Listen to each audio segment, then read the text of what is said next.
கல்யாணம் பண்ணிக்கிறேன்னு என் தலைமையில அடிச்சு சத்தியம் பண்ணல? ஓ அதுவா?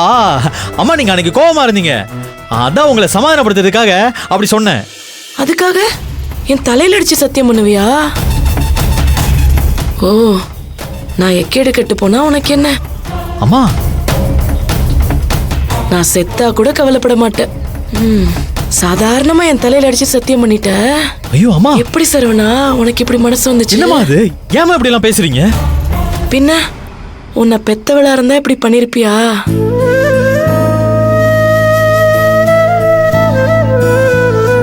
அம்மா என்ன பார்த்து ஏமா அப்படி ஒரு வார்த்தை பேசுனீங்க? ஐயோ சரவணா, இல்லப்பா, உன் கண்ணுல ஒரு சொட்டு கண்ணீர் வந்தா கூட என் உசுரே போயிடும். அழாத சரவணா. என்ன பார்த்து ஏமா அப்படி சொன்னீங்க? இல்லப்பா, அம்மா தப்பு பண்ணிட்டேன். ஏதோ அவசரத்துல வாய் தவறி அப்படி சொல்லிட்டு என்ன மன்னிச்சிரு சரவணா.